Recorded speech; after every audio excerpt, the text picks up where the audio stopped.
Hello friends, नमस्ते जी। प्यारी सी सुबह की, सर्दी की एक प्यारी सी राम राम आप सबको। और जी आशा करती हूँ आप सब बहुत अच्छे होगे, बहुत बढ़िया होगे। और मैं भी बिल्कुल घर के काम जो हैं बोझ लगने लग जाते हैं एक टाइम के बाद। जैसे कि इतनी भयंकर सर्दी के बाद अब जो ये हल्की सी धूप निकलती है, कल भी निकली आज भी निकली, तो बहुत अच्छा लग रहा था। ऐसे लग रहा था कि घर के काम थोड़ा सा कर लो। मगर वही रहता है ना कि अभी सर्दी तो है भाई, सर्दी है, और वो सर्दी की वजह से ही जो है काम करने में बिल्कुल इंटरेस्ट सा ही नहीं आ रहा। मगर क्या होता है कि हम जब हर एक चीज़ को ना हल्के में लेने लग जाते हैं, कहते हैं कल कर लेंगे, परसों कर लेंगे, अगले दिन कर लेंगे, मगर करने तो हमें ही हैं। तो आज वही हो रहा था कि काफ़ी टाइम से ना मेरा जो कुछ किचन का काम या घर के काम जो मैंने दूसरे वीडियो में डाला है, कल मैंने हॉल की क्लीनिंग करी, आज मैं थोड़ा सा किचन की क्लीनिंग करूँगी। किचन के कैबिनेट्स वगैरह थोड़ी सी क्लीन करनी है, जो कि टाइम टू टाइम करनी बहुत ज़रूरी है। और अभी मैजिक मूव से पोछा लगा रही हूँ भाई। बैठ के पोछा लगाने की बिल्कुल हिम्मत नहीं है, जाड़ा इतना पड़ रहा है। और ये मैजिक मूव तो भाई किसने बनाया है? मेरे को तो मतलब वो भगवान ही था जिसने ये इस तरीके से पोछा बनाया है, क्योंकि बहुत अच्छा है भाई। सर्दियों के लिए तो बेस्ट है, गर्मियों के लिए तो नहीं है। गर्मी में तो आप आराम से बैठ के लगा सकते हो, बट सर्दियों के लिए मेरे को कोई कहे ना इसे कितने नंबर देने चाहिए, तो मैं 100 में से 100 इसको नंबर दूंगी। और बहुत अच्छा पोछा लग जाता है, ऐसी बात नहीं है कि गंदा ख़राब पोछा लगता है, बहुत अच्छे से पोछा लग जाता है। तो यहाँ पे अभी ना मैं एक एक रूम क्लीन कर रही हूँ, क्योंकि आज थोड़ा सा रसोई का काम करना है, तो पहले घर के कमरे जो हैं मैं पूरे साफ़ कर लेती हूँ। और भाई सर्दियों में आपका उठने का टाइम वही है। मेरा तो सुबह 5 बजे, जिम मेरा कंटिन्यू चल रहा है, जिम को स्किप नहीं करना। देखो, एक तो कैसे कैसे करके तो थोड़ा बहुत बॉडी शेप में आ रही है, कंट्रोल में आ रहा है। चलो, वजन नहीं जा रहा कोई बात नहीं, मगर हाँ थोड़ा सा कंट्रोल हो रहा है। मुझे वही चीज़ याद आ जाती है कि कैसे कैसे करके मैंने जिम ज्वाइन करा था, क्योंकि घर वाले ना बिल्कुल अलाउड नहीं थे। घर में कोई नहीं चाहता था कि मैं जिम जाऊं, ना तो हस्बैंड चाहते थे, ना मेरी मदर इन लॉ चाहती थी बिल्कुल भी। उनका तो अलग ही सोच है, वो सोचती हैं कि घर के काम कर लो भाई, पतले हो जाओगे। मगर देखो ऐसा नहीं होता। घर के काम इतने साल से कर रहे हैं, घर का काम आप वो वाला काम नहीं रह गया जो ज़्यादा ही मेहनत वाला है। खड़े खड़े का काम है, बर्तन मांज दिए, सफाई कर दी, तो ये सब कहने की बात होती है। और बड़े बुड्ढे वैसे भी चाहते हैं कि हमारी बहुएं जो है घर से ना निकले। तो वही चीज़ थी। और बड़े मुश्किल से जिम, जैसे कि मैंने आपको बताया भी कैसे कैसे करके मेरा जिम ज्वाइन हुआ और हो गया। तो फिर ये था कि भाई छोड़ना नहीं है। मन में इतनी डेडिकेशन थी कि इतनी सर्दी में भी एक दिन मैंने स्किप नहीं करा। हाँ, मम्मी के घर चली गई थी, तब 2 दिन की छुट्टी हुई है, वो भी मंडे की हुई थी। सैटरडे तो मैं करके ही गई थी वर्कआउट। तो ये डेडिकेशन अगर आपकी लाइफ में है किसी भी चीज़ को पाने का, तो भाई आप जो है, आपको पता है भगवान भी तड़प पड़ता है जब हम किसी चीज़ के पीछे पूरे मन लगा के पीछे पड़ जाते हैं ना, कि नहीं भगवान हमारे साथ, हमें जो चीज़ चाहिए वो हम उसके लिए इतनी मेहनत कर रहे हैं, इतनी मेहनत कर रहे हैं। आपको मैं बताऊँ, मेरी ना 4 बजे से आँख खुलने लग जाती है, सिर्फ़ और सिर्फ जिम की वजह से। क्योंकि मेरे को लगता है कि यार अगर मैंने आज एक दिन की छुट्टी कर ली ना, तो समझ लो मैं कुछ नहीं कर सकती अपनी लाइफ में। क्योंकि एक दिन छुट्टी करी, नेक्स्ट डे फिर वही होगा कि चल यार आज भी छुट्टी कर ले। फिर नेक्स्ट डे फिर यही होगा, ठंड पड़ रही है यार रजाई में लेटे रहे। मगर वो जब चीज़ आती है ना, ऐसे पता है क्या होता है, जैसे मेरा 5 साढ़े 5 वो पौने 5 बजे से अलार्म बजना स्टार्ट होता है, ठीक है। फिर उसके बाद बजता है 5 बजे तक बजा, मैंने बंद कर दिया। चलो मैं सोचती हूँ अभी मेरे को नाश्ता नहीं बनाना ना, तो मैं सोचती हूँ चलो 5 मिनट लेट जाते हैं, क्योंकि डुगू की छुट्टी चल रही है अभी। कार्तिक की भी खैर छुट्टी हैं, एग्ज़ाम होते हैं, तो वो थोड़ा सा लेट जा रहा है। तो मेरे को ये लगता है कि अभी सुबह सुबह तो किसी का मेरे को टिफ़िन नहीं बनाना, तो थोड़ा सा लेट हो जा उठ जाते हैं। तो ये चल 5-10 मिनट ठीक है, मगर जब ज़्यादा लेट हो गए, आज तो पता है क्या हुआ, आज नहीं परसों की बात है। परसों 5 मिनट करते करते पौने 6 बजे मेरी आँख खुली। भाई मैं इतने शॉक हो गई, मैंने कहा यार कैसे जाऊँ मैं जिम, अब तो पौने 6 हो गए। फिर वो तो शुक्र है मेरे को पूजा नहीं करनी थी, क्योंकि मुझे मंथली इशू हो रहा था, तो फिर इस वजह से बस नहाई और जल्दी से रेडी हुई, 6:30 बजे तक मैं जिम चली गई और 8 बजे आई मैं फिर। और सच्ची बता रही हूँ, जब तक आप उठते नहीं हो ना, तब तक की ही देरी होती है, और उठने के बाद तो चीज़ें ऐसे लगती हैं कि हाँ चलो अच्छा करा उठ गए। बहुत मज़ा आता है। देखो अपनी लाइफ में जो ट्रांसफॉर्मेशन होता है सुबह उठने का एक तो है, मगर जब हम उठ जाते हैं तो अपने आप में बहुत अच्छा बदलाव फ़ील करते हैं, पूरा दिन एक्टिव फ़ील करते हैं। देखो सर्दी हो रही है इसलिए थोड़ा-सा जाड़ा लगता है, बट अदरवाइज़ वैसे कोई मेरे को कहना है तो मैं 1 मिनट भी जो है पलंग पे नहीं लेट सकती, क्योंकि मुझे ये लगता है कि ये काम पड़ा है, ये कर ले, वो कर ले। एक एनर्जी लेवल बूस्ट रहता है। आप जिम जाओ, आप कोई भी वर्कआउट कर रहे हो, कुछ भी कर रहे हो अपने रूटीन में, तो बहुत चेंज आता है। तो चलिए आज ये जो है बहुत दिन से जो काम पेंडिंग था, आज मैंने सोचा क्योंकि किचन में मुझे आज बनाने हैं बच्चों के लिए पुलाव। हस्बैंड जी को कहीं जाना है, और तो मैंने सोचा क्यों ना आज मैं ना अपने किचन के कुछ कैबिनेट्स जो ज़्यादा ही गंदे हो रहे थे, मुझे आलस आ रहा था इन्हें भी साफ़ करने में, सर्दी इतनी पड़ी थी। अच्छा, गंदे का मतलब ये नहीं कि बहुत ज़्यादा गंदे हो रहे थे, सिर्फ़ ये था कि अनऑर्गेनाइज़ हो रहे थे। जैसे मैंने कई बार जल्दी जल्दी सामान रख देती हूँ उल्टा सीधा, और कुछ ना कुछ गंदगी गिर जाती है, थोड़ा बहुत हल्का हल्का, कहते हैं ना छोटा छोटा लिटिल लिटिल कूड़ा हो जाता है, तो वो चीज़ हो रही थी। आज जो है ना इन सारी चीज़ों को मैं जो है ऑर्गेनाइज़ कर दूँगी, टिफ़िन वगैरह हैं सबको साइड में सही से लगा दूँगी। और कैबिनेट में क्या होता है कि आप जब चीज़ें एक लाइन से इक्वेशन से लगा देते हो ना, तो जो सामान आप पहले रखा हुआ और बाद में रखा हुआ इतनी सुंदर लगने लग जाती है ना वही वाली कैबिनेट, कि आपको मैं बता नहीं सकती, एकदम एक अलग ही मतलब अब उस चीज़ को मैं एक्सप्लेन नहीं कर सकती। ऐसे लगता है कि हाँ मेहनत करी और चीज़ें अच्छे से हो गई। जैसे हम किसी भी चीज़ के लिए मेहनत करते हैं तो उसका रिज़ल्ट बहुत अच्छा आता है। तो चलिए 2 कैबिनेट जो सबसे ज़्यादा गंदी हो रही थी वो मैं क्लीन कर चुकी हूँ।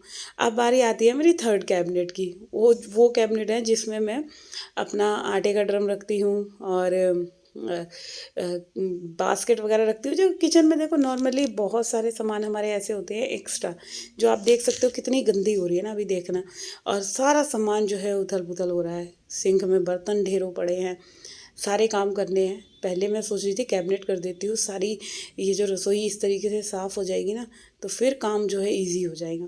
अब क्या है, देखो रसोई है, रसोई में यूज़ वाले सामान बहुत सारे होते हैं। हम ना देखो रसोई में हमारे क्या होता है कि हम बहुत सारी चीज़ें होती हैं रोज़ाना यूज़ नहीं होती, मगर कभी जब हम कुछ काम करते हैं, चाहे हम हलवा बना रहे हैं, कोई ऐसी चीज़ बनाते हैं, तो उन उन बर्तनों की हमें ज़रूरत पड़ती है, उन सामानों की हमें ज़रूरत पड़ती है। तो वही सामान जो होते हैं हम फिर कहाँ रखें। पहले तो घरों में स्टोर रूम होते थे, मगर अब जो है नए तरीके से घर बनते हैं, तो उस हिसाब से हमारे स्टोर रूम नहीं होते। भाई मेरे को ना स्टोर रूम की बड़ी नीड है। मेरे को लगता है कि यार एक स्टोर रूम होना बहुत ज़रूरी है घर में। आज पता नहीं क्यों कभी कभी मुझे लगता है कि घर में ना एक कमरा स्टोर रूम के नाम का ज़रूर बनना चाहिए। पहले के टाइम पे सब लोग एक स्टोर निकलवाते थे, आज लगता था कि यार इसमें क्या है कि आप उसमें अपने एक्स्ट्रा बर्तन रख लो, अपने रजाई गद्दे कंबल ये सब चीज़ें रख लो, कितने अच्छा होता था ना। मगर अब नए तरीक़ों से घर बनते हैं तो वो जो है स्टोर रूम या तो छत पे निकलेगा, हमारे तो निकला नहीं है भाई कहीं भी। ये बहुत बड़ी एक सिली सी मिस्टेक समझ लो या कुछ भी समझ लो, और मुझे बहुत ज़रूरत है उस स्टोर रूम की। तो देखते हैं कभी लाइफ में अगर कुछ मेरे हिसाब से चीज़ें हुई तो मैं स्टोर रूम ज़रूर निकलवाऊँगी, जो कि एक बहुत इम्पोर्टेंट चीज़ है, क्योंकि आपका घर का इतना सामान होता है और वो ज़रूरी नहीं होता कि सारा ही सामान हम किचन का है तो सारी चीज़ें किचन में ही रखें वो यूज़ में आए। बहुत चीज़ें होती हैं साल 6 महीने में यूज़ हुई और फिर उसके बाद जो है रख दी जाती है। तो यहाँ पे ना मैंने इसके एक वो नहीं होती चिमटी टांगने वाली, कोई भी आप बर्तन हैंग कर दो तो वो मैंने अंदर लगाई है। तो वो ये है कि कभी कोई छोटी कढ़ाई वगैरह होगी ना तो मैं अंदर उसको टांग दूँगी। तो सबसे पहले जो है मेरा म्यूट जग रखा था, वो अब यूज़ में नहीं आता भाई, आरओ में जो पानी होता है ना तो उसी से यूज़ हो जाता है, तो वो म्यूट जग रखा हुआ है। और फिर दूसरी बात जो है ये आटे का ड्रम वगैरह है, और बर्तन हैं बड़े भगोने कढ़ाइयाँ। तो अभी हलवा वगैरह बनाया था, और एक कढ़ाई मैंने आपको बताया मैं अपने घर से लेकर आई थी, मम्मी ने मुझे दी थी, तो वो थी। उन सब कढ़ाइयों को मैंने जो है अब सही से करके लगा दिया है। अब आ गई जो डेली वाली जो मेरी ये कैबिनेट है, जिसमें मैं रोज़ के अपने फ्राई पैन, छोटी कढ़ाई जिसमें मेरा रोज़ का खाना बनता है, ये सब चीज़ें। तो आज मैं ना जो है कैबिनेट में जो मैंने रैक्सीन बिछा रखी थी वो भी मैं चेंज करूँगी, क्योंकि बहुत ज़्यादा ख़राब हो गई थी वो। तो आज ये जो होते ना जो बैनर होते हैं। तो ये हस्बैंड कहीं से ले आए थे और मुझे इसकी ना रेक्सिन बहुत अच्छी लगी। अब पता क्या है, इसको आप यूज़ एंड थ्रो है, आप यूज़ करके चाहे 2 महीने 3 महीने 2-3 बार धोने के बाद थोड़ी सी ख़राब हो जाती है, तो फिर मैंने सोचा इसको बिछा लेते हैं। ये काफ़ी अच्छी लगी मुझे, वाइट कलर की है, तो जहाँ से बैनर का जो भी कुछ लिखा था वो चीज़ नहीं दिखी, दूसरी तरफ से पलट के इस तरह से मैंने बिछा दी। देखो घर में आप, हम जो औरतें होती हैं घर में, देखो ड्रॉर के अंदर चीज़ है, कोई दिखने वाली भी नहीं है ऐसी, और दिखेगी तो सिर्फ उल्टी होके दिखेगी। और ये देखो मेरी जो ड्रॉर है ना, ये वाली थोड़ी सी जाम हो गई है, पता नहीं इसमें क्या ही हो गया है ना, थोड़ी सी ख़राब भी होने लग रही हैं।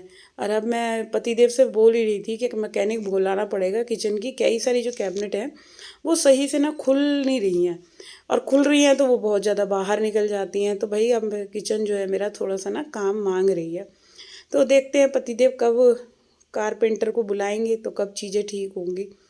चलो जैसे तैसे करके मैंने जो है दोनों जो मेरी ड्रॉर हैं वो साफ़ कर लिए, और इनके अंदर जो है झाड़ू लगाना बड़ा मुश्किल होता है भाई, हाथ छिल गया मेरा।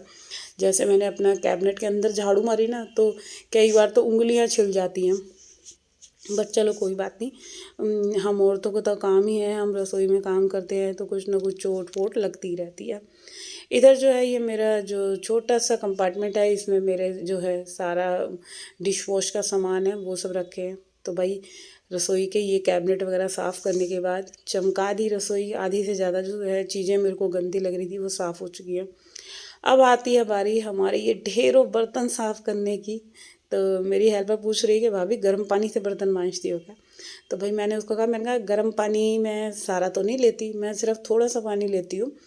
वो मैं लेती हूँ अपने, जैसे बर्तनों की थोड़ी चिकनाई वगैरह दूर हो जाए ना, तो उसके लिए। वैसे ठंडे पानी से ही बर्तन धोती हूँ मैं, ज़्यादा गर्म से नहीं, क्योंकि सर्दियों में क्या होता है, आप ठंडा गर्म पानी अगर यूज़ करते हो हाथों पे, तो हमारे हाथों की उंगलियां जो होती है ना वो क्रैक होने लग जाती हैं। तो इसी वजह से ज़्यादा मतलब मैं गर्म पानी से बर्तन नहीं धोती। सिंपल अपना जो है कि चिकनाई के लिए थोड़ा सा गर्म पानी ले लो, वैसे जो है ठंडे पानी से ही बर्तन वॉश होते हैं।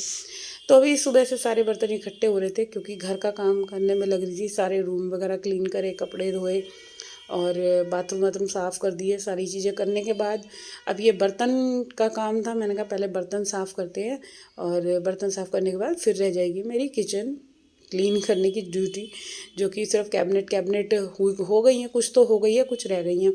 तो पहले मैं बर्तनों को साफ़ कर लेती हूँ, क्योंकि बर्तन बहुत ज़्यादा हो रखे थे। अब बर्तन बन जाएंगे ना तो पानी वानी सूख जाएगा इनका, और एक तरफ से मेरा काम जो है हल्का होगा। तो चलिए फ़िलहाल करती हूँ मैं आज के इस वीडियो का एंड, और होप करती हूँ अगर आप लोगों को ये वीडियो अच्छा लगे तो भाई चैनल को सब्सक्राइब करना। आप लोगों के प्यार और सपोर्ट की भाई ज़रूरत है, थोड़ा सा प्यार कम मिल रहा है मुझे, क्योंकि पता नहीं क्या हो गया है, थोड़ा सा चैनल बहुत ज़्यादा पीछे हो गया है। थोड़ा प्यार दिखाइए भाई, क्योंकि मन करता है अच्छे अच्छा और वीडियो बनाओ, इसीलिए 2-2 दिन मेरा वीडियो जो है पीछे चला जाता, मन ही नहीं करता मेरा एडिटिंग करने का। वीडियो तो बने रहते हैं मगर एडिट करने में बहुत मन ना मर जाता है, मूड ऑफ हो जाता है जब मैं व्यू देखती हूँ कि मेरे पुराने वीडियो पे कुछ ज़्यादा व्यू नहीं आया है, कई बार तो 100 व्यू भी नहीं हो पाते। पता नहीं क्या ही हो गया है, अच्छा खासा चैनल चल रहा था, सही था, बीच में बिल्कुल ठीक था अभी 6 महीने पहले तक, मगर अब जो है कोई बात नहीं, लाइफ में उतार चढ़ाव जो है आते रहते हैं, हमें अपना काम करना है तो काम करते रहेंगे। तो चलिए अभी हो गई है किचन की क्लीनिंग, और सारे जो है पूरा काउंटर टॉप क्लीन कर लेते हैं, और फिर कल मिलूँगी मैं आप लोगों से एक और नए दिन के साथ, नए वीडियो के साथ। जब तक के लिए बाय बाय।